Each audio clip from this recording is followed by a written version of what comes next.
তীব্র তাপপ্রবাহের আবহে water bell পদ্ধতি চালু করলেন বাঁকুড়া গার্লস প্রাইমারি স্কুল কর্তৃপক্ষ। স্কুল কর্তৃপক্ষের তরফে জানানো হয়েছে, সকাল 7:45 ও 9:10 বেল বাজার সঙ্গে সঙ্গে সমস্ত ছাত্রীরা নিজেদের সঙ্গে থাকা জলের বোতল থেকে জল খাবে, আর এই বিষয়টি দেখভাল করবে স্কুলের শিক্ষকরা। এই বিষয়ে বাঁকুড়া গার্লস প্রাইমারি স্কুলের প্রধান শিক্ষিকা অনুভা মাহাতো বলেন, এই গরমের দিনগুলোতে শিশুরা অসুস্থ হয়ে পড়ছে, আর এই অসুস্থতার পেছনে অন্যতম মূল কারণ শরীরের জল সংকট।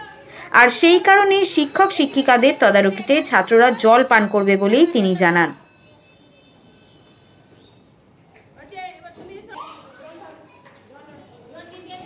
আমরা জল খেলাম প্রত্যেকে।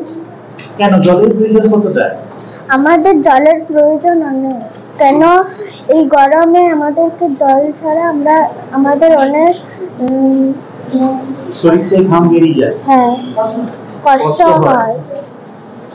তোমরা কি খেতে বলেছেন ম্যামটা জল? হ্যাঁ। এই ঘন্টা পড়ার সাথে সাথে তোমরা কি খাও? হ্যাঁ। কেমন লাগে একসঙ্গে যখন জল খাও? ভালো। কি নাম তোমার? আমার নাম স্নেহা পাল। আজকে আমাদের স্কুলে জল খাবার বেল বাজছিল, কারণ এই গরমে আমাদের খুব জল ডিস্টার্ব হয়।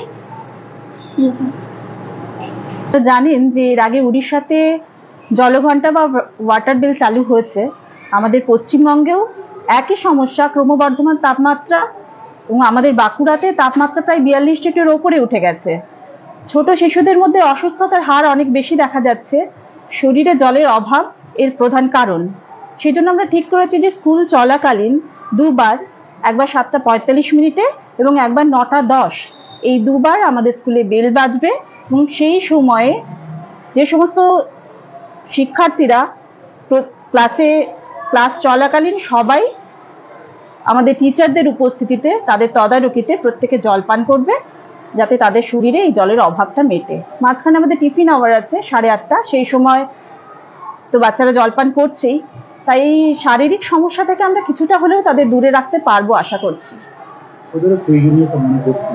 প্রয়োজন তো অবশ্যই, কারণ এত ক্রমবর্ধমান তাপমাত্রা, শিশুদের শরীরে জলের ঘাটতি, শিশুদের মধ্যে জল না খাওয়ার প্রবণতা, তাদের এই অভ্যেস তৈরি করার জন্য সময় মতো স্কুলে জল ঘন্টা বা এই ওয়াটার বেল চালু হলে আশা করছি তাদের মধ্যে একটা অভ্যেসও তৈরি হবে, যাতে তারা সময় মতো স্কুলের বাইরে বাড়িতেও একইভাবে জল পান করতে সক্ষম হয়।